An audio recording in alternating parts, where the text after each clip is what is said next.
e a doutora Maria Ângela é minha parceira, né? E a gente, juntas a gente começou esse projeto, vamos dizer, né, dessas avaliações com o pessoal da Pneumo também, né, e cada vez mais a gente vai agregando mais pessoas, né, vai disseminando a ideia. Então, nós vamos falar um pouquinho hoje sobre disfagia na infância. Então, a minha visão um pouquinho, visão como otorrinolaringologista, mas que já é um pouquinho enviesada, né, porque a gente trabalha muito juntos com os pediatras, com o fonoaudiólogo, então a gente acaba agregando muito conhecimento de todas as áreas também, é assim que funciona quando a gente trabalha junto, né, então a Ângela já é um pouco otorrino, eu sou um pouco gastro, o pessoal da pneumo já é um pouco fono, todo mundo fica tudo muito misturado, e isso é que é o bom, né.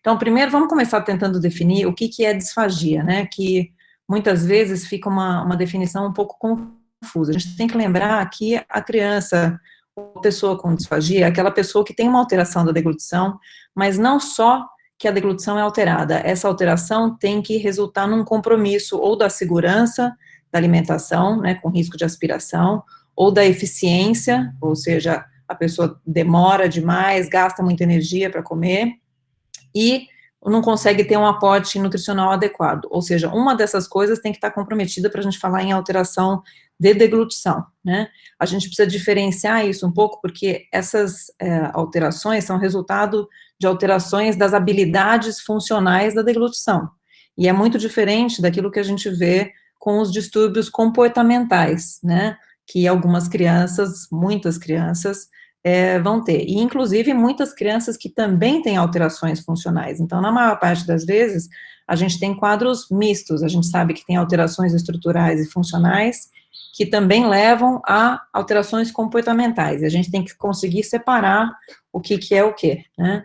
Na pediatria, particularmente, né, a disfagia leva a dificuldades no aporte calórico, então alterações dietéticas, isso altera o desenvolvimento e o crescimento das crianças, né, o crescimento e o desenvolvimento não só físico, mas cognitivo também, e quando isso afeta a capacidade de proteger a via aérea, a gente vai ter também uma alteração, uma disfunção da função pulmonar, e aí isso também vai afetar o crescimento e desenvolvimento dessa criança. Então, é um ciclo que se fecha e que afeta a criança em todos os níveis, quando isso é importante, né.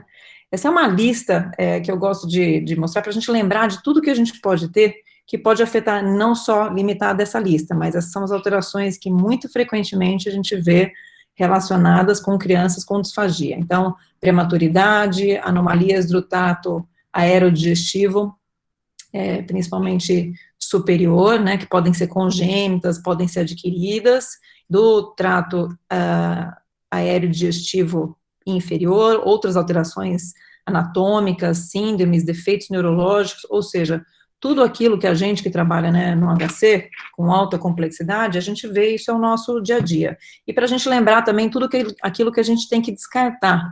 Quando a gente olha essa lista, a gente entende por que isso envolve o otorrinolaringologista, olha a lista de alterações da via aérea e digestiva superior, e por que isso afeta também o gastroenterologista e o pneumologista, são as três especialidades aí que estão quase que invariavelmente sendo solicitadas, ou deveriam estar sendo solicitadas para avaliar essas crianças, né. Então, no recém-nascido, vamos começar com o recém-nascido, né, no recém-nascido, essas alterações podem ser causadas por várias condições anatômicas e congênitas, e podem se manifestar já na maternidade, quando a criança nasce com uma dificuldade para alimentar, ou quando ela tem alguma repercussão já de uma aspiração, né, que tem muito mais morbidade em crianças pequenas, né, e aí é muito importante a gente descartar as malformações da via aérea e as comunicações entre a via aérea e a via digestiva, né, como a gente vê aqui no exemplo com uma evidência de uma aspiração, né, para a via aérea. E os bebês têm muito poucos mecanismos para se protegerem disso. A disfagia se manifesta não só, então, em dificuldade para comer, mas a gente tem que lembrar muito dos distúrbios respiratórios, dos eventos respiratórios de repetição, quando a gente pensa em crianças disfágicas. Eu vou falar durante a aula várias vezes, muitas vezes a gente tem os problemas respiratórios isoladamente como manifestação de disfagia. E a gente tem relatos em trabalhos, né, mostrando que 50% das crianças que têm aspiração podem ter como sintoma só uma tosse refratária, né? Então, de novo, a importância do pneumologista também e de todas essas especialidades estarem atentas para isso. Como é que a gente identifica, então, uma criança com disfagia? Se a gente lembrar daquela lista que eu mostrei para vocês, né, quando a gente está diante de uma criança com uma neuropatia, por exemplo, com uma paralisia cerebral, a gente fica sempre com essa pulga atrás da orelha, né? Será que essa criança tem uma boa deglutição? Mas muitas vezes a gente está diante de uma criança que aparentemente tem um desenvolvimento normal também, e a gente pode ter algumas coisas da história, ou que muitas vezes não vem nem na história, mas que a gente tem que lembrar de perguntar, né? Então, se a gente está fazendo uma anamnese de uma criança com um baixo ganho ponderal, com um desenvolvimento que não está adequado, a gente tem que investigar um pouco em relação à alimentação, e essas são perguntas que a gente tem que lembrar de fazer, né? Então, se essa criança tem engasgos, se ela tem refluxo nasal de alimento, se ela tem dificuldade ou seletividade para determinadas consistências, sempre lembrar aqui de separar, a gente vai ter que definir aí o que é comportamental e o que não é, né? O que é seletividade, porque ela deglute aquilo de uma maneira mais fácil. Se ela tem regurgitação excessiva, atraso de habilidades, né, neuropsicomotoras, né, que podem estar relacionadas com a dificuldade para deglutir. Se ela demora muito para comer, isso aqui é super importante, né, a gente tem um tempo que é normal, esperado para fazer uma refeição, né, então uma criança que demora 40 minutos, 1 hora para a mãe conseguir alimentar, não é um tempo que a gente considera normal para uma refeição. Tosse quando se alimenta, acúmulo de saliva, celalreia, ou seja, dificuldade não só de conter a saliva na boca, mas algumas vezes de deglutir a própria saliva, né? Náusea com saliva, e super importante aqui em vermelho, eu coloquei os sintomas respiratórios, porque esses muitas vezes podem passar despercebidos como sintomatologia de disfagia, tá? E uma coisa muito, muito importante é que, apesar dos sinais e sintomas serem esses, muitas vezes os sinais e sintomas não querem dizer ou não têm relação direta com o fato da criança estar aspirando ou não estar aspirando, que é uma das consequências mais graves aí em relação à disfagia, né? Então, só para a gente exemplificar, né, desculpa, esse é um vídeo de uma criança aí do nosso ambulatório, onde a gente evidentemente vê, né, pelo tamanho da criança e pela postura dela, que ela tem um comprometimento neurológico, né, mas além disso, a gente está ouvindo, e ela engasgou com a saliva, a gente vê um pouquinho de celorreia, escorrendo saliva pela boca, né, e para a mãe, a gente tem que lembrar que essa tosse, essa condição dela, esse status dela é normal, então muitas vezes a gente está olhando essa criança, e a gente tem que saber identificar que existe um problema relacionado à deglutição, né, porque a mãe está me contando que essa criança está ótima, que ela come super bem, né, ela não tem nenhum problema para engolir. Então, na verdade, as nossas perguntas têm que ser um pouquinho mais específicas, né, quanto tempo ela demora para engolir, ela sempre baba assim, escorre a saliva, ela engasga desse jeito, mesmo com a saliva? Não, ela não engasga, é assim mesmo, ela é assim, né, então, lembrar que o normal para a mãe nem sempre é o normal, né. E algumas vezes a gente vai ter crianças que não têm aparentemente nenhum fator anatômico, funcional, estrutural para disfagia, e que ainda assim a gente tem disfagia e tem inclusive aspiração. Esse é um trabalho que é interessante, um trabalho de 2006, com um grupo pequeno de crianças. Os autores levantaram dentro do pool de crianças dele 19 casos de crianças que não tinham disfagia aparentemente, a avaliação clínica, mas que quando fizeram um videodeglutograma, foi visto que tinham aspiração. E só para a gente ver aqui, olha só os sintomas que essas crianças tinham, então. Tinham engasgo, tinha chiadeira, tinha bronquite, asma, uma voz úmida, como tinha essa criança que eu acabei de mostrar, uma respiração ruidosa, teve eventos não explicados, né, de cianose, estridor, né? Então, uma série de outros sintomas que, às vezes, a gente não relaciona, né, ou a gente pode não relacionar diretamente com disfagia. Lembrando que, no caso das crianças que não têm nenhum outro fator de risco, vamos dizer, não é um neuropata, não é um sindrome, que não tem nenhuma alteração anatômica, normalmente essa disfagia vai acabar se resolvendo até 1 ano de idade, mas, às vezes, a gente pode ter persistência desses sintomas. Então, aqui são as crianças que eles viram, e numa pesquisa que eles fizeram de seguimento anos depois, você vê que tem crianças que seguem com problemas depois de muitos anos, até a idade mais avançada, 3, 4, 10 anos. Então, isso é importante para o pediatra saber que, muitas vezes, aquela criança que aparentemente não tem nada, que na maior parte das vezes vai ter sua disfagia resolvida com medidas relativamente simples, ou de adequação de alimentos, simplesmente, mas outras não. Então, outras vão ser aquelas que vão voltar no pediatra durante muitos anos, ainda com alguma queixa, né? Para os pediatras, completamente dispensável falar isso aqui, né? Vocês estão cansados de saber as habilidades adquiridas, o que é o normal para uma criança ao longo dos primeiros meses de vida, os primeiros 2 anos, principalmente, né? Mas só para a gente lembrar que a gente tem que fazer sempre a correlação com o que é o desenvolvimento neuropsicomotor normal e também com as fases da deglutição, né? Porque, diferente do adulto, na criança a gente espera uma evolução da habilidade para deglutir, né? Inicialmente, o bebê, ele tem praticamente só a sucção, e ele só é apresentado, né, justamente por isso, para uma consistência de alimento, é só alimento líquido. Então, ele tem uma fase de sucção, que é reflexa nos primeiros meses de vida, só oferta de um único tipo de alimento líquido. Ele tem movimentos de língua mais restritos, unidirecionais, e esse é um tipo de deglutição mediado pelo tronco cerebral, então é muito reflexa, né? Ou seja, se isso aqui está afetado, a gente está diante realmente de um quadro grave, né? Conforme a criança vai crescendo, vai tendo, né, mais habilidade aí motora, então ela consegue já sentar, fixar a cabeça, né, usar os membros, levar o alimento à boca, aí ela vai ser apresentada a alimentos mais sólidos e pastosos, ela vai desenvolver a dentição, e aí a gente tem fases voluntárias da deglutição, onde a gente vai apresentar as consistências mais variadas, de acordo com o desenvolvimento e a habilidade dessa criança, e a gente tem uma fase em que a gente tem movimentos mais complexos, né, da língua, e aí sim a gente tem mais aferência cortical necessária para controlar esses movimentos mais complexos, né? Então, isso é uma deglutição, isso é um desenvolvimento de deglutição normal. Quando a gente interrompe alguma dessas fases, a gente vai ter um atraso em todas as fases seguintes também, né? Então, a gente não consegue apagar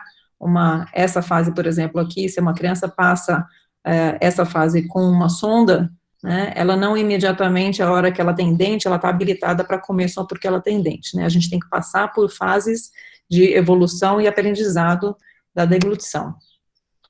No bebezinho, né, no prematuro, a gente entende por que ele tem uma certa dificuldade, por que isso é um fator de risco para a disfagia, né? Então, o bebê intraútero, a partir de 34 semanas de vida, ele está habilitado, ele deve ter a função laríngea para conseguir deglutir, respirar e sugar, né? E coordenar essas 3 funções, né? Então, se a gente tem uma criança que nasce antes das 34 semanas, ela nasce sem essa coordenação, né, ou com essa coordenação incompleta, e aí a gente pode começar a ter problemas. E se ela nasce antes disso e ainda com comorbidades, ou seja, num prematuro, que tem eventualmente uma hemorragia intracraniana, um pouco de atrofia cerebral, ou tem alguma outra malformação, ou uma broncodisplasia, aí a gente vai acrescentando fatores que vão agravar e dificultar essa coordenação também. Vamos lembrar que o bebê é um respirador nasal obrigatório, né, lembra? Então, essa figura ilustra bem aqui a diferença entre a criança e o adulto, e o bebê principalmente, né? Olha o volume da língua dentro da boca, né, de um e do outro. Então, por isso explica muito o fato da criança não ter habilidade para respirar pela boca durante a sucção, né? Então, o bebezinho, durante a fase de sucção, da deglutição, ele está respirando pelo nariz enquanto ele está sugando o leite. Quando ele deglute, ele vai fazer uma pausa respiratória para esse leite pular por cima, né, da via aérea, aqui, e ir para o esôfago. e essas pausas vão ter que ser pausas rítmicas e controladas e coordenadas com a respiração. Então, se a gente tem um bebê que não respira pelo nariz, ele vai ter dificuldade de sugar e de conseguir se alimentar por via oral, né, isso durante os primeiros meses de vida. Essas pausas, então, tem que ser pausas rítmicas, né, coordenadas com a respiração, e a gente tem reflexos de proteção que, eventualmente, então, se a gente tem aspiração, vão ser acionados durante esse processo e atrapalhar ainda mais, ou a gente pode ter pausas mais prolongadas, né, com essa incoordenação e risco de hipóxia e bradicardia. Então, no bebê, a gente tem repercussões muito mais importantes, né. Aqui, só para a gente exemplificar, para lembrar um pouquinho, então, o bebê com distúrbio respiratório, com esforço respiratório, ou com ruído, esse bebê já é um bebê de risco para alimentação por via oral. É super importante que a gente avalie. Essa é uma criança que está internada agora.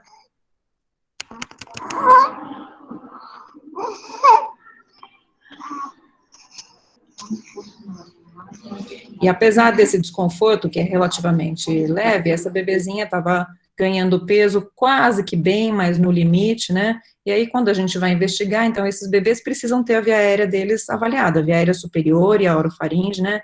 Essa bebezinha aqui é esse exame aqui, a nasofibroscopia, a gente tem um cisto na base da língua, que é essa mesma lesão que foi ressecado ontem. Então, tem alterações que justificam tratamentos, inclusive, cirúrgicos e que são resolutivos, né? Rapidamente resolutivos. A gente precisa realmente estar com o olho e o ouvido aberto para detectar esses problemas nos bebês. Vamos falar um pouquinho só do que é o normal aí da disfagia, lembrar um pouquinho, né, da disfagia, de como que ela, do que é o normal do processo de alimentação. Então, a gente tem 3 fases, né, de deglutição, a fase oral, fase faríngea e a fase esofágica.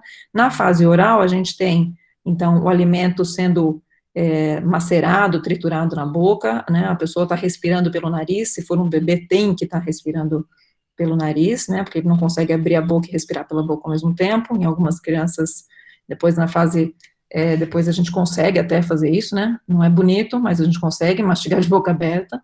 Então, o normal, o desejável é a respiração nasal e o alimento sendo triturado. Depois a gente tem uma fase faríngea, onde a língua se eleva, projeta o bolo alimentar para faringe, né, a gente tem a proteção da via aérea com o fechamento das pregas vocais e da epiglote, e um relaxamento do esfíncter superior do esôfago, né, a força de jogar o alimento para a faringe, de propulsionar o alimento para a orofaringe, deflagra também o relaxamento do esfíncter superior, né, que numa posição normal, ou quando a gente está respirando, está fechado.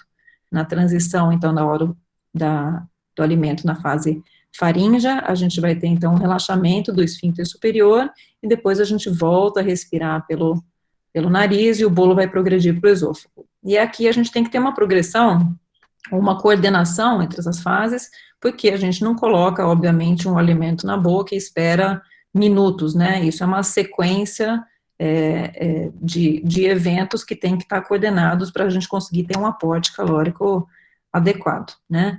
Então, como eu já comentei com vocês, né, está mais do que justificado aqui, porque que a gente tem que examinar a via aérea superior, a boca, a orofaringe, a faringe, a laringe, quando a gente está pensando em disfagia, né. Lógico que a gente pode ter crianças, esse é um outro trabalho mostrando que em crianças normais, vamos dizer, né, que não tem outras alterações, a gente pode ter aspiração, né, também, mas que essa aspiração e que isso tende a melhorar quando a gente não tem outros cofatores, né, isso tende a melhorar com até um ano de idade, né, mas não é porque a criança não tem aparentemente nenhuma comorbidade e nenhum fator para ter disfagia que a gente não precisa investigar. Então, a investigação mínima inicial envolve a avaliação anatômica, né, das estruturas da via aérea e da via digestiva superior, né, na maior parte das vezes passando por uma nasofibrolaringoscopia, para a gente poder examinar a faringe, examinar, ver o reflexo laríngeo, o fechamento das pregas vocais, ver se tem estase salivar, a gente vai falar um pouquinho mais disso, e algumas vezes a gente tem que olhar também outras estruturas mais baixas da via aérea. Junto com isso, a gente faz uma avaliação funcional, né, que é feito de uma maneira muito mais minuciosa pela fonoaudióloga, né, mas que a gente acaba incorporando muito também durante a nossa consulta. Então, aquela observação da criança durante a consulta, de como que ela lida com saliva, se ela tem tosse. Normalmente, quando essa avaliação vai ser feita pela fonoaudióloga, ela vai observar a criança se alimentando, né, a gente no dia a dia, né, acredito que a Ângela e eu, com certeza, a gente faz isso muito. Se a criança está com a mãe em consulta e eu não estou com a fonoaudióloga do meu lado, a gente vai pedir para a mãe alimentar a criança, para a gente ver o que acontece quando ela alimenta, né? E a gente tem que observar, mas a fonoaudióloga vai ter muito mais capacidade aí de avaliar as habilidades miofuncionais no sentido mais objetivo, né? Se a criança faz pausas adequadas, se ela tem um número de deglutições normais por minuto, como é que está o tônus da musculatura. Então, esse trabalho junto com a fonoaudióloga na avaliação inicial é muito importante. Na anamnese, na história, a gente tem que levar em consideração não só o desenvolvimento neuropsicomotor, mas isso é super, super importante, e a primeira coisa que a gente tem que pensar. Além disso, super importante os dados do nascimento, para a gente saber se tem alguma comorbidade associada. Então, se a gente está avaliando uma criança muito pequenininha, um bebê, né, e a gente não tem tempo de ter adquirido nenhuma habilidade, então é um bebê de 20 dias, né, qual é a habilidade que a gente espera fora os reflexos normais para a idade, né, mas é muito importante a gente pensar aí nos dados do nascimento. Então, a gente pode ter um bebê de 20 dias, mas que teve um APGA de 3 e 7, vamos dizer, né, o que indica para a gente que essa criança eventualmente pode ter repercussões ou alterações neurológicas ou no desenvolvimento neuropsicomotor no futuro, né. Prematuridade, complicações da prematuridade, principalmente as alterações neurológicas, né, e os pulmonares. Se essa criança já teve episódios ou ficou privada da alimentação por via oral, usou sonda, porque a gente sabe que isso vai afetar o desenvolvimento da deglutição, se teve outros eventos de risco, cianose, aspiração. Muito importante a gente perguntar qual é exatamente, como que é a descrição da dificuldade para engolir. Então, em que momento que a criança tem dificuldade? Ela não aceita nem a colher na boca. Não, eu coloco a colher na boca e ela nauseia. Ou não, é no momento em que ela está mastigando e ela vai engolir e ela tem que fazer força. Ou quando ela engole, mas em seguida ela tosse e às vezes ela regurgita. Então, é importante saber a sequência dos eventos para a gente pensar na nossa cabeça aonde que pode estar, em que nível, né, da deglutição, isso pode estar acontecendo. Se é uma disfunção da motricidade da língua e da capacidade de conter o alimento na língua, miofuncional, ou se é não, no momento da transição para a faringe, onde ela tosse e tem reflexos que não são esperados para essa fase, né, então a gente pode começar a traçar um diagnóstico topográfico, né, na nossa cabeça. Depois a gente precisa saber se as repercussões disso estão acontecendo em relação à nutrição e à condição geral da criança, né, isso vai indicar para a gente, eventualmente, a necessidade de uma via alternativa de alimentação, né. Se essa criança já foi submetida a cirurgias, intervenções medicamentosas, o que ela está usando, os outros diagnósticos, se ela tem doenças pulmonares que fazem com que ela tenha, né, uma taquipneia persistente, além dessas internações, se tem queixa, né, ou sinais de refluxo, ou está em tratamento para refluxo, se tem uma suspeita de uma síndrome, de distúrbio genético, então é uma anamnese que leva um tempo, né, muito detalhada, e essa anamnese, eu estou falando aqui de um modo geral, seja para o otorrino, para o pediatra, para quem quer que esteja fazendo essa anamnese, tudo isso tem que ser perguntado, né, e muitas vezes, para o otorrino, por exemplo, né, para o otorrino geral, nem sempre isso aqui está muito claro na cabeça dele, né, então, para alguém que se propõe a trabalhar com isso, tem que estar fazendo essas perguntas. Na avaliação otorrinolaringológica, além do exame físico, né, da cavidade oral, onde a gente vai observar não só a questão de postura, né, contenção de saliva dentro da boca, a presença de um frênulo encurtado, anquiloglossia, o volume das amígdalas, a gente sabe que se a criança for um respirador oral, ela pode ter alterações da motricidade né, oral e dificuldade para conter saliva na boca, ou eventualmente até para deglutir, com engasgos, né, tamanho de amígdalas, presença de úvula bífida, né, porque úvula bífida para a gente é sinônimo de uma possível disfunção velopalatina. Então, essa criança que tem queixa de refluxo de alimento, por exemplo, pelo nariz, isso pode ser importante. E muitas vezes, se a gente vê numa criança maior, por exemplo, esse tipo de alteração, a criança já não tem nenhum sintoma mais de refluxo, né, de alimento pelo nariz, mas a mãe vai contar, quando ele era bebezinho, ele tinha mesmo, ele engasgava um pouquinho, de vez em quando refluía alimento pelo nariz. Então, são achados importantes para a gente conhecer a história da criança, né. Fora isso, faz parte do nosso exame físico, né, fazer o exame da faringe. A gente não consegue fazer o exame da faringe, além da orofaringe, né, mas da hipofaringe e da nasofaringe, a gente só faz com uma fibra óptica, que é a nasofibroscopia, tá? Que para o otorrino, né, diante de uma criança com uma queixa de disfagia, com dificuldade de deglutição, está sempre indicado, né, esse exame. Esse exame não é um exame extremamente invasivo, vocês estão vendo que a criança está se divertindo, mentira.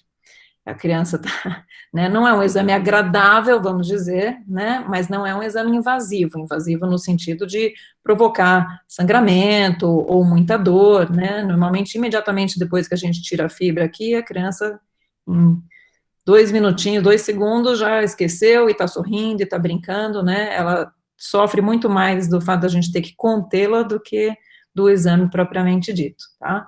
E é um exame importante porque a gente vai ver variações anatômicas, malformações, né, cuja maior parte estão nesse segmento, tá, das malformações que podem provocar disfagia, né, a gente vai avaliar a mobilidade das pregas vocais, a sensibilidade laríngea, a gente consegue ver se tem estase de secreção, então a gente consegue já inferir algum grau de disfagia se a gente vê, né, um lago de secreção salivar, por exemplo, parado na orofaringe. Essa criança, evidentemente, tem dificuldade de deglutir saliva, não é normal isso, mesmo quando ela está chorando, tá?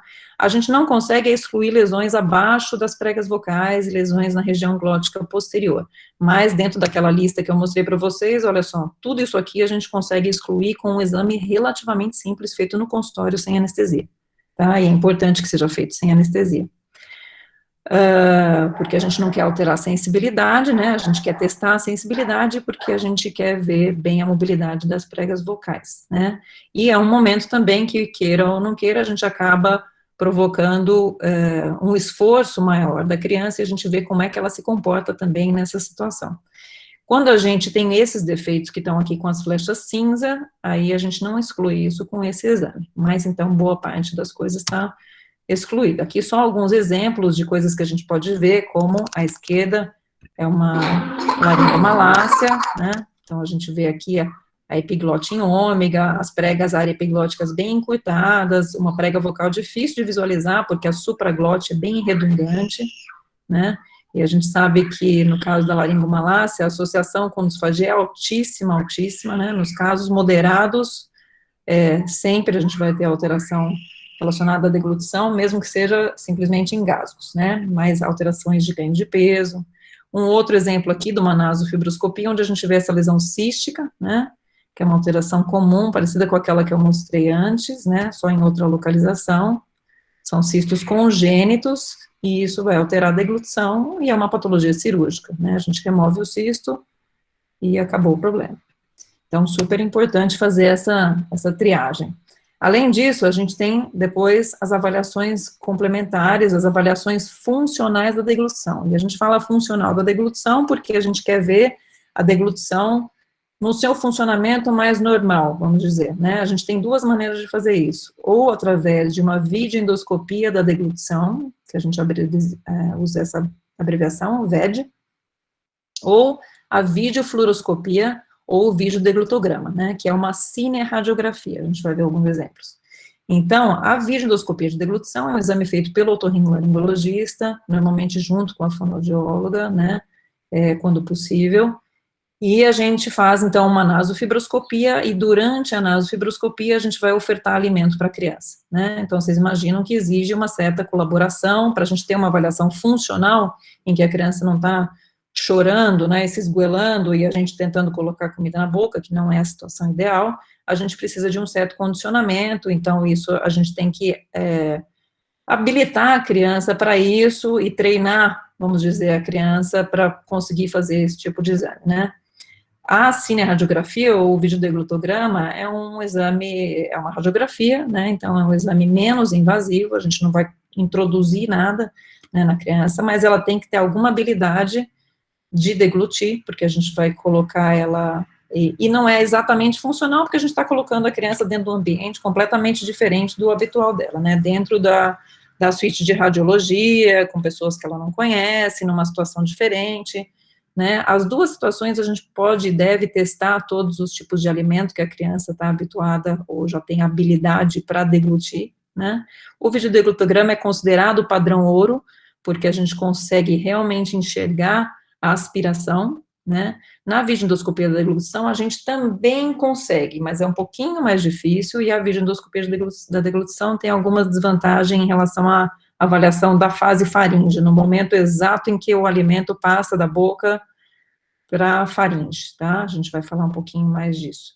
Mas os dois exames exigem uma função oral mínima, então os dois exames não são exames para serem pedidos, assim, para qualquer criança com disfagia ou distúrbio de deglutição. A gente tem um momento para pedir esses exames em que a gente vai ter, de fato, uma representação adequada do que é a deglutição daquela criança, tá?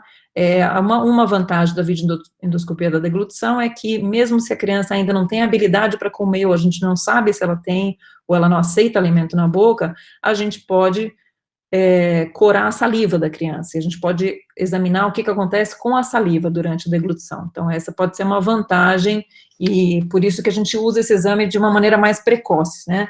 Na cinearadiografia, a gente não consegue, a gente tem que ter uma quantidade de contraste que a criança deglute para poder fazer o exame. Então, se ela não deglute absolutamente nada, se ela se recusa a pôr alimento na boca, a gente não consegue fazer esse exame. Os dois exames são exames operadores dependentes, ou seja, depende de quem está fazendo o exame, a interpretação daquilo que está sendo visto, né. Obviamente que os dois exames podem e devem ser documentados, então a gente pode discutir esses exames com outras pessoas e ter outras visões diferentes de quem executou no momento, mas por isso que é importante a documentação. Nos dois exames, a gente usa muito esses termos, né, aspiração e penetração, então é importante a gente entender o que é aspiração e o que é penetração, né. Então, a penetração laríngea é quando a gente observa um caminho que não é normalmente feito pelo alimento, que é quando ele invade o introito laríngeo, ou seja, ele está na face, ele entra na face laríngea da epiglote, né, e acima das pregas vocais. Normalmente, pessoas que deglutem bem não vão ter, se eu comer um pedaço de biscoito aqui, eu não vou jamais olhar na minha garganta e ver um pedaço de biscoito colado aqui na face laríngea da epiglote, tá? Isso mostra uma penetração. Então, isso não é normal. Quando a gente tem a passagem do alimento abaixo das pregas vocais para dentro da traqueia, aí a gente fala em aspiração, né? Por que é importante diferenciar isso? A aspiração, a gente não tem dúvida para onde está indo esse alimento, né? A penetração, muitas vezes, a pessoa pode ter mecanismos de compensação que conseguem ainda devolver esse alimento para o lugar certo, vamos dizer, e ele conseguir deglutir, mas a gente sabe, tem trabalhos que já mostram para a gente que o fato da gente observar a penetração indica um risco grande ou maior de aspiração, tá, e inclusive de complicações pulmonares, né, vamos lembrar aqui que os sinais, os sintomas não predizem o risco de aspiração em criança, então não adianta a gente só fazer a avaliação clínica, que é a fonoaudióloga me dizer como é que é a deglutição, e eu não observei na avaliação da fonoaudióloga, por exemplo, uma aspiração, isso não quer dizer que a criança não aspira, a gente precisa complementar essa avaliação clínica com algum exame funcional, tá? Isso é super importante, principalmente para o dia a dia aí dos pediatras, né, porque apesar da avaliação fonoaudiológica trazer para a gente muita informação a respeito da habilidade da criança, a gente não pode se fiar só nisso em relação a risco de aspiração, tá?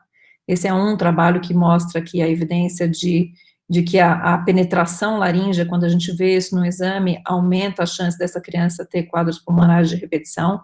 Esse é um trabalho com um N grande, de mais de 200 crianças, mas é retrospectivo, então, lógico que tem essa limitação, né, mas ele conseguiu relacionar significativamente, então, a ocorrência de penetração com o maior número de pneumonias. Por outro lado, só um fator isolado de alterações no nível glótico, esse fator isolado também teve mais relação com aspiração, tá? E por outro lado, crianças sindrômicas, isoladamente, não tiveram essa mesma relação com disfagia, tá? Alguns exemplos aqui, então, de exame, só para a gente entender um pouquinho o que é uma videofluoroscopia ou um videodeglutograma, tá? Esse é um exame aqui dentro do nosso HC, a gente tem um exame de excelente qualidade, infelizmente a gente não tem recurso humano para operacionalizar isso, então a gente tem feito caso a caso, né, a gente vai lá com a fonoaudióloga que trabalha com a gente no ambulatório, com a professora Lúcia Mourão também, que dá fono, que faz adulto, mas que ajuda a gente a fazer esses exames lá com as crianças. Então, vocês estão vendo que não é um exame funcional no sentido de que o nosso amiguinho aqui está comendo com o pai dele vestido com uma fantasia que ele não está acostumado, então pode acontecer aqui dele se recusar e não quer, ele tem que comer exatamente nessa posição aqui, né, porque tem que estar enquadrado aqui para a gente poder ver a imagem, toda a imagem que a gente quer. A vantagem desse exame é que, quando ele é bem feito, a gente enxerga, consegue delinear toda a via aérea, né, da criança, inclusive a fase orofaríngea, que é uma fase que a gente perde quando faz a videoendoscopia da deglutição, né.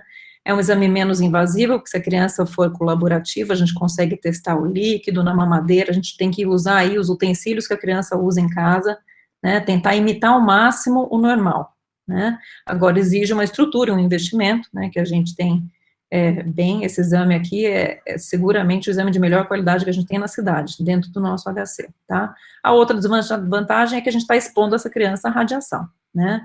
Mas a gente consegue, inclusive, avaliar o segmento esofágico, né? A gente consegue enxergar movimentos de evidências de refluxo, por exemplo, e, eventualmente, aspiração de conteúdo de refluxo, a gente consegue ver estase, resíduo, né? E é importante aí que a pessoa que vai fazer o exame, vai laudar esse exame, saiba o que é normal para cada idade. Então, a gente sabe que, eventualmente, em crianças pequenas, a gente pode ter resíduos em determinados lugares, por isso que é importante a gente conhecer o normal, quem vai fazer o exame, né? Esse é um exemplo da videoendoscopia de deglutição. Então, aqui é um exame invasivo, vamos dizer, né, comparado com o outro. A criança tem que ter uma boa aceitação por via oral, ou então a gente vai fazer o exame só curado com saliva.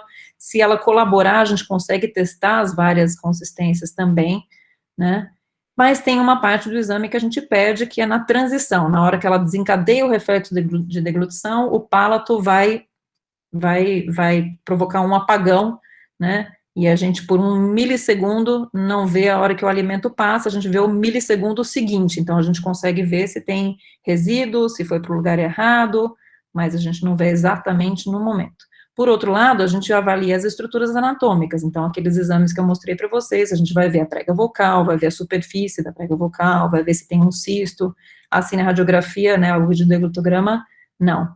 E a gente consegue fazer uma avaliação não só funcional, mas também sensorial. Aqui só para a gente exemplificar. Então, o setup é esse: criança sentada, fazendo o exame, o otorrino está com a fibra introduzida no nariz, normalmente a gente tem a fono do nosso lado para dar o alimento, ou alguém da família, né? A gente está gravando, filmando, né? Ele deu uma choradinha no começo, mas depois ficou relativamente colaborativo, conversando, tá? E a gente consegue fazer isso mesmo num bebezinho, olha lá, no peito. Então, a gente pode corar o mamilo da mãe, e no bebê, como a gente tem a fase de sucção, né, que é reflexa, o bebê vai colaborar, vamos dizer, muito mais, colaborar de forma reflexa involuntária, mas vai, né, e a gente consegue fazer daí um bom exame. Vocês estão vendo que o bebê está tranquilo, então, quando a gente fala que não é um exame invasivo, olha lá, né, de fato não é. Né, a gente costuma brincar que dói muito mais na mãe do que na criança, né. Só para a gente ter alguns exemplos aqui, então, olha, essa é uma nasofibroscopia sendo feita, a gente está tocando a laringe, testando a sensibilidade, isso a gente consegue fazer com esse exame endoscópico, né. Não é normal a gente conseguir quase que penetrar dentro, no meio das pregas vocais, sem provocar um reflexo de deglutição ou de tosse. Então, a gente vê uma sensibilidade alterada. A gente vê estase de secreção também aqui, né? Então, nos seios piriformes, na região retrocricóidea, que a gente chama, né? Isso não é normal. Mesmo com uma sonda aqui, isso não é esperado. Então, e aqui, né? Secreção salivar sendo assoprada aqui em cima da prega vocal, ou seja, tem penetração da saliva. Ou a gente consegue ver quando a criança colabora e está deglutindo, se tem uma lentidão da transição, né? Vocês veem que a gente perde, olha lá, um clarão, de novo, né? Esse clarão é o que a gente perde na transição orofaringe, tá? Outros exames que a gente pode precisar examinar abaixo da prega vocal, fazer laringotraqueoscopias, quando a gente tem uma suspeita de uma comunicação. A gente, com cada vez mais frequência, a gente pede tomografias de pulmão, né, para a gente avaliar a presença de doença broncoaspirativa, porque a gente sabe que a radiografia simples de tórax não tem essa sensibilidade, né. Algumas vezes a gente vai pedir pH-metria, endoscopia digestiva, né, para fazer diagnóstico diferencial ou mensurar a questão do refluxo e o quanto que isso pode estar interferindo também no processo inflamatório e no distúrbio de deglutição. Importante aqui que eu coloquei, na verdade, olha só, tem exames aqui que a gente vai pedir que precisam de anestesia. Então, é muito importante que a gente faça uma discussão conjunta e que a gente chegue a um processo racional de pedir exames, que a gente não fique repetindo anestesias e repetindo exames, e que a gente saiba o momento de fazer esses exames de uma maneira racional, porque essas crianças normalmente são crianças que têm muitas outras comorbidades, né, que eu vou comentar, e que passam por muitas especialidades. Então, a gente quer tentar minimizar a quantidade de exposição à radiação, à anestesia, né, a vindas desnecessárias para um serviço de saúde, quando a gente pode economizar isso se a gente tiver tido uma boa conversa entre a gente, muitas vezes, tá? Aqui só para a gente exemplificar um pouquinho o que é o exame sob anestesia, né, então a gente pode fazer com uma fibra flexível, com uma fibra rígida, a intenção é examinar essa região aqui para baixo, né, e a gente faz isso quando a gente tem uma suspeita que não foi explicada pela nasofibroscopia, ou a gente fez um exame, evidenciou a aspiração, e a gente não consegue explicar isso, por exemplo, com uma patologia neurológica evidente, né, ou se a gente não viu a aspiração, mas a criança persiste tendo sintomas respiratórios, seja tosse, seja eventos repetidos de infecção ou de pneumonia, tá? Ou no caso dos bebês, principalmente recém-nascidos, né, e nas lactentes, quando a gente tem eventos de cianose, BRU, ou pneumonias recorrentes, ou uma criança que tem laringite atípica, então uma criança de 4 meses que teve 3 laringites, né, a gente sabe que não tem vírus que provoca laringite ou crianças, isso não é a idade habitual que a gente espera ter laringites recorrentes, né. E outras anormalidades também da via aérea, mesmo que tenham sido diagnosticadas. Às vezes a gente tem histórias de doenças que foram diagnosticadas e que foram até tratadas. Não, ele fez cirurgia para uma fístula, ele fez uma cirurgia, atresia de esôfago, então nem se fala, né, para uma atresia de esôfago, mas ele continua tendo sintoma persistente, a gente precisa ir dar uma olhada. Muitas vezes a gente tem recorrência da patologia, ou tem outras patologias que não foram diagnosticadas no mesmo ato, né. Então, a gente pode ter a presença de fendas, olha aqui atrás, é um defeito do anel da cricóide, onde a gente tem uma fenda, uma comunicação entre a hipofaringe e a laringe, que pode se estender, inclusive, aqui no nível traqueal, né, nos clefts. Ou a gente pode ter isso aqui, uma fístula, essa era uma criança grande, acompanhada de longa data, uma história de tosse e eventos respiratórios de repetição, né, e tinha essa fístula aqui persistente depois de muitos anos e já um tratamento cirúrgico feito, né, aqui só para mostrar que a criança precisa estar anestesiada, porque para procurar essa lesão aqui, a gente precisa palpar, tá? Tô adiantando um pouquinho aqui, porque a gente falou demais, né?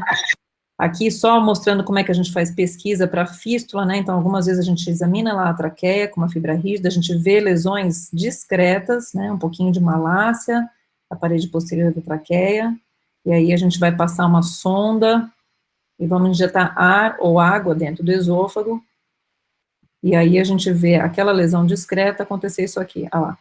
Então, isso é uma fístula em H, que muitas vezes o diagnóstico é difícil inclusive com exame contrastado. Essa criança já tinha 2 exames contrastados e 2 broncoscopias normais. Então, a gente não pode se contentar com um exame normal se a queixa persiste. né? A gente tem que, algumas vezes, repetir esse tipo de exame, porque pode passar despercebido, né?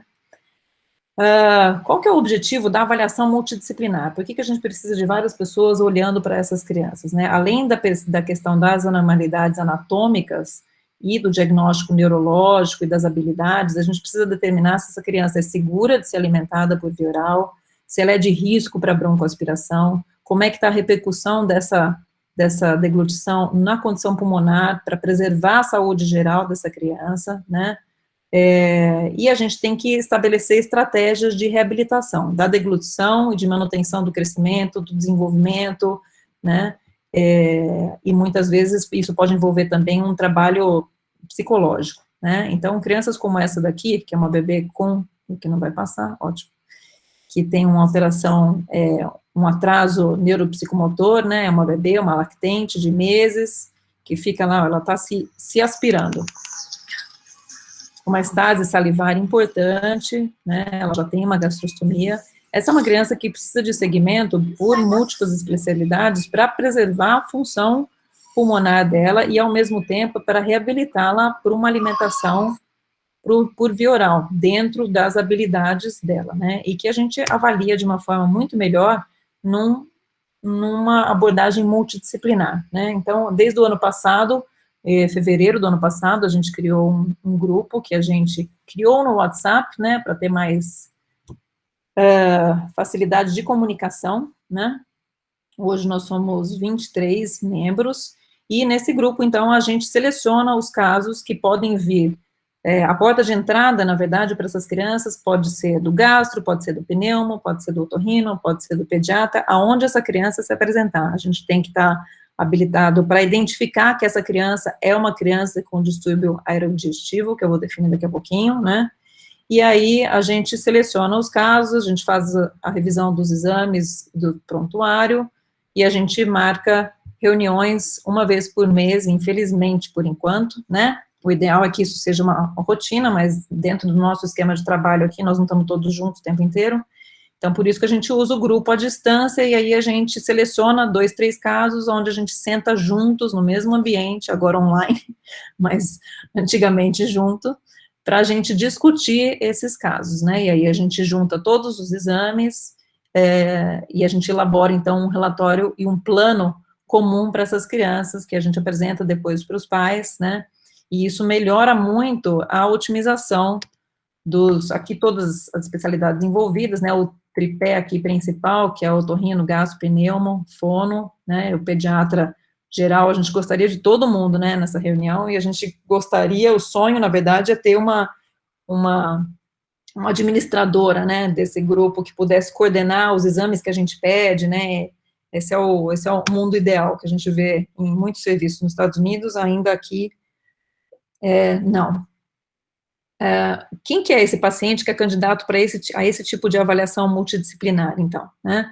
Os nossos pacientes aerodigestivos, na verdade, vocês vão identificar eles todo dia, né, toda hora, no HC, porque a gente trabalha com crianças de alta complexidade, né? Então, são as crianças que têm problemas, que podem ser adquiridos, podem ser congênitos, normalmente são múltiplos, normalmente estão interrelacionados e que vão afetar a respiração, ou a deglutição, ou o crescimento, ou as 3 coisas, tá? Então, só para ter um exemplo aqui de todas as patologias que a gente vê as crianças, então, criança com atresia de Coana, com laringomalácia, glospitose, isso dentro da via aérea. Para os pneumologistas, a criança com doença pulmonar crônica, com asma, né? Para os gastros, para os gastroenterologistas, os distúrbios do sono, as síndromes genéticas, todas essas crianças potencialmente têm problemas relacionados à respiração, à deglutição, ao crescimento, e elas se beneficiam, então, dessa avaliação multidisciplinar, né? Isso gera não só uma atenção melhor para a família, mas uma comunicação melhor também na hora que a gente elabora um plano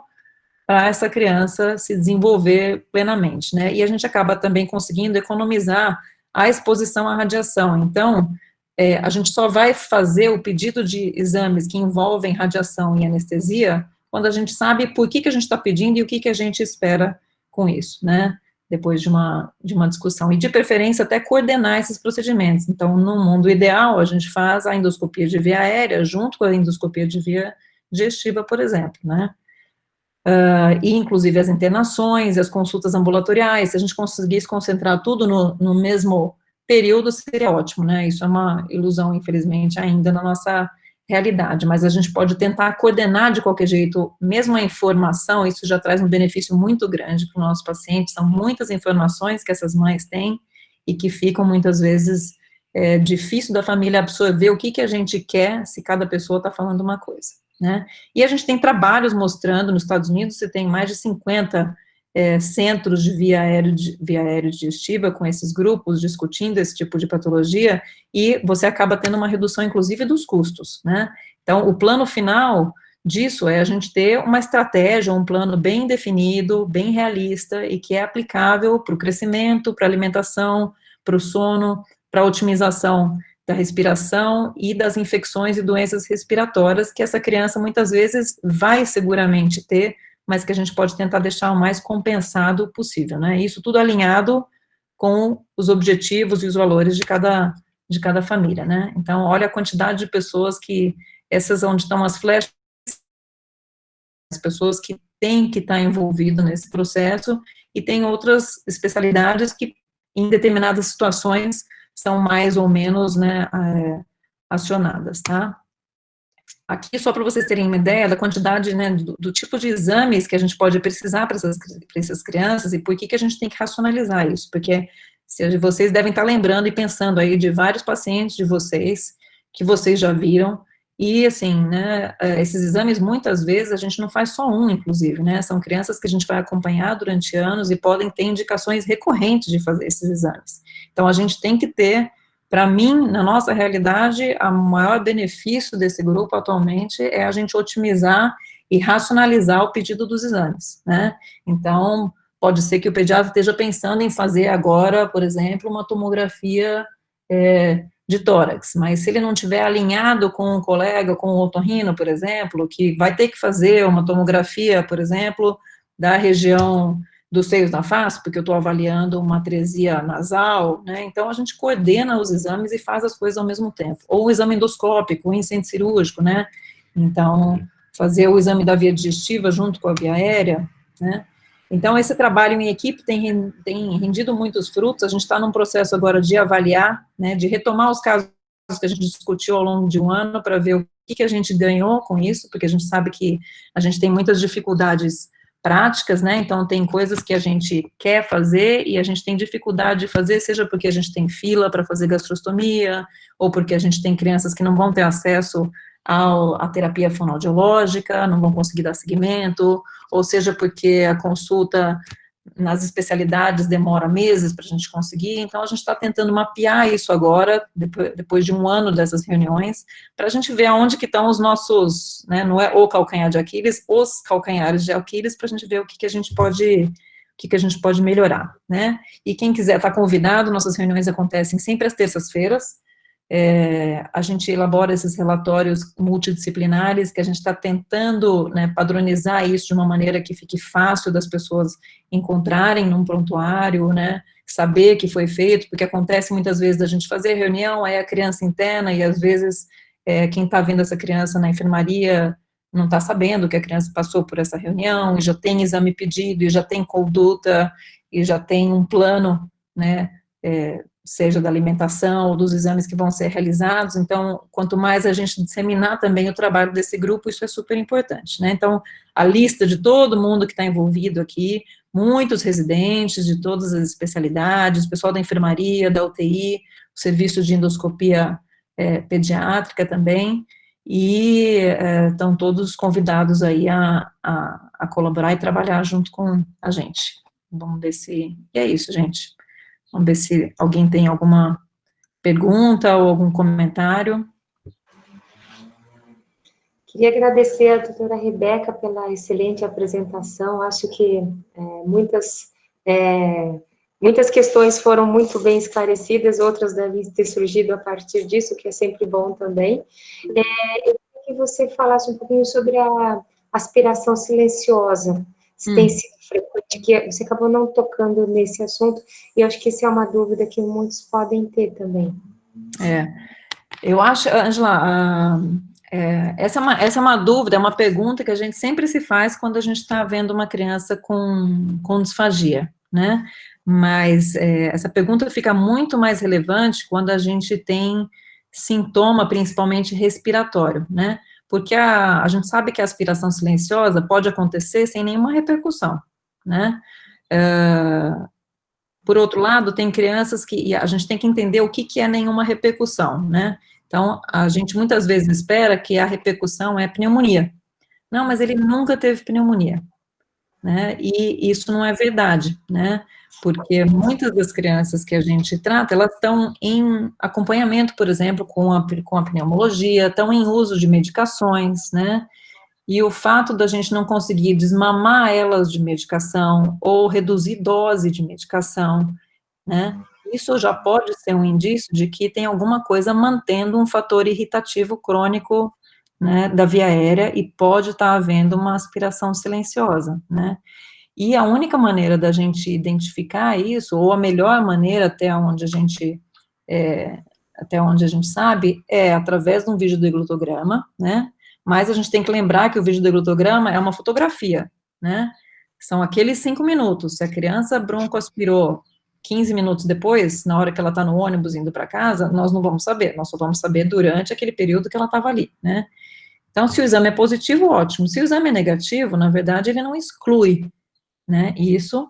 Se a suspeita realmente for importante, muitas vezes o único exame que vai mostrar para a gente dano pulmonar secundário a uma aspiração é uma tomografia de tórax. Então, por isso que a gente tem feito esses exames cada vez mais, né? O lavado brônquico, né, para pesquisa, se tem lipídio e tal, é questionável, não é um exame que também é 100%, a gente sabe que depende do que a criança está aspirando, né? E às vezes a gente não sabe se a criança está aspirando só saliva, se ela não come por boca, né, por exemplo, ou se é o alimento que ela come, se é o conteúdo de refluxo, se ela tem também refluxo, né? Então, por isso que é importante, assim, não só o exame em si, mas avaliar a progressão da doença ou das doenças que a criança tem, a progressão de doença pulmonar e de dano pulmonar, né, com a tomografia. Um erro muito comum é a gente só esperar pneumonia, né, então, às vezes a gente está cansado de ver criança com paralisia cerebral, que nunca internou, interna pela primeira vez com 10 anos de idade, e aí não sai do respirador. E aí, de repente, quando a gente vai ver, ela tem um pulmão já uma deterioração muito grande da função pulmonar e que nunca se manifestou clinicamente. Ela não tem cianose, ela não desatura, ela só faz 10 anos que ela usa um broncodilatador e um corticoide inalatório, né? Então, a gente tem que ter a gente tem que estar continuamente pesquisando, e principalmente na criança com paralisia cerebral, a gente tem que lembrar que, não, ele fez um videodeglutograma quando ele tinha 2 anos, e agora ele tem 10, né? Então, a deglutição dessas crianças tem que ser reavaliada, principalmente no caso dos neuropatas, né? A gente tem que reavaliar a deglutição. Então, por isso que, normalmente, essas crianças têm mais de um videodeglutograma ao longo da vida, mais de uma tomografia, né, e por isso que é importante a gente saber o momento de pedir, e de pedir de novo, né. É uma complexidade também muito grande, né, por isso que a multidisciplinaridade é importante, né, o que a fono faz, o que o pneumo faz, o que o otorrino faz, acabam tudo se complementando para você entender melhor o processo e aonde está a intervenção, né, onde você pode realmente ser efetivo na intervenção, né. Então tem sido muito vantajoso, eu acho que vantajoso principalmente para os pacientes. Para a gente, que a gente entende mais, com as reuniões a gente acaba entendendo coisas que a gente não entendia, porque às vezes a gente não consegue alcançar a complexidade dela se alguém não explica a situação de uma forma clara, mas para as crianças tem sido vantajoso também, né, Rebeca? A avaliação do ano e do grupo acho que é super importante, mas a avaliação grosseira que a gente faz é que quem mais lucrou mesmo foram as crianças, eu acho, né? Por deixar de fazer coisas que às vezes não eram necessárias, né, ou que talvez não fosse a época certa de fazer, eu acho que isso é bem evidente. E uma característica do grupo também que eu acho que fica, Ângela, é aquilo que eu estava brincando no começo, né, assim, a gente acaba aprendendo tanto um com o outro, né, que hoje eu tenho uma visão muito diferente do que eu tinha, por exemplo, em relação a refluxo, alergia alimentar, o impacto disso na deglutição, assim como vocês devem ter em relação a nasofibroscopia, videoendoscopia de deglutição, por que que fez, por que que não fez, quando que vai fazer, né, a mesma coisa a fono, então acaba que a gente, cada um tem a sua especialidade, cada um opina dentro da sua especialidade, mas a gente consegue ter uma visão crítica do que o outro está fazendo também, e a gente meio que aprende, né, quase, então assim, eu sei o que para você interessa na sua anamnese, então quando eu estou entrevistando a mãe, eu também pergunto e eu já sei, então, que ela precisa ir lá conversar com você e vice-versa, né. Cada um olhando de um ponto de vista, a gente tem uma visão melhor do paciente, né? Como um todo mesmo. Isso é muito, muito importante. O erro que pode ter aí, às vezes, são as pessoas, né, trabalharem juntas e depois achar que, bom, agora eu sei o que a Ângela faz, e eu sei como é que a fono avalia, então agora, não, eu consigo fazer isso tudo sozinho. Então, a questão aí é a gente ter a humildade de saber que, assim, continua cada um especialista na sua área, né, mas que a gente tem muita vantagem da conversa, a conversa entre a gente, né, e a opinião e a impressão, porque a gente vê muito na nossa reunião como as impressões são diferentes, né, mesmo em relação a questões comportamentais, relação da família com a mãe, né, isso tem muita interferência nos casos de deglutição, né, porque queira ou não queira, a alimentação é uma coisa psicoafetiva, né, afeta muito a vida das pessoas, das crianças, da família, da mãe, né? E o pessoal da enfermaria sofre muito com isso, né? Quando a gente tem que mudar condutas, quando tem que tirar a alimentação por via oral. Bom dia, doutora Ângela. Posso fazer um comentário? Pois não, Lucas, por favor. Joia. Deixa eu falar uma experiência pessoal. Eu, como ex-residente da Gastro, eu tive a oportunidade de participar dessas reuniões da via aerodigestiva algumas vezes, né, no começo. E aí depois, coincidentemente, eu tive a oportunidade de ir para um serviço nos Estados Unidos, junto com a Débora, que é uma ex-residente da Otorrino também. A gente foi na mesma época e fomos juntos. E aí a gente conseguiu participar de do ambulatório e das reuniões da via aerodigestiva. E o tanto que é importante essa interdisciplinaridade, né? Porque realmente os pacientes têm são doenças que estão associadas a gastro, otorrino e pneumo, então não tem como dissociar isso. Então, realmente o trabalho facilita muito a vida dos pacientes, essa junção, principalmente na assistência, no ambulatório mesmo. E isso acaba, lógico, gerando pesquisas interdisciplinares, trabalhos prospectivos e tudo mais, né? Mas para assistência do paciente isso é muito bom. Então, parabenizar a doutora Rebeca, a doutora Ângela por essa iniciativa, que é uma sementinha que está sendo plantada aí e que futuramente vai gerar muitos frutos para os pacientes, principalmente. Eu acho que isso é muito importante. Então, é só fazer esse depoimento aí. Parabéns. Agradecer também a doutora Rebeca pela excelente aula. Alguém mais quer fazer alguma pergunta? Eu tô louca para a gente fazer o feedback, Ângela, dessa. Eu tô apertando a Letícia para ela levantar os nossos casos, porque a gente precisa, na verdade, descobrir o que a gente está mudando de fato, com tantos entraves que a gente tem para conseguir, né, para conseguir exame, para conseguir consulta, para conseguir terapia, né, porque, assim, na prática, a gente tem que avançar, né, tem que avançar e tentar conseguir o que a gente não tem. A gente vai conseguir mapear isso aí, olhando, né, para essa discussão aí dos últimos... Tem alguém que colocou aqui, ó, sou funcionária da FCM, tenho uma filha com doença mitocondrial, vivo brincando, gostaria de trancar os médicos na sala para conversar. É isso mesmo, Lúcia. É isso mesmo. Então, a gente tranca todo mundo numa sala, uma vez por mês. Porque a Luciana tem a experiência que eu comentei, né, aí. Normalmente, o que a gente ouve das mães, ou o que a gente ouvia antes, era assim...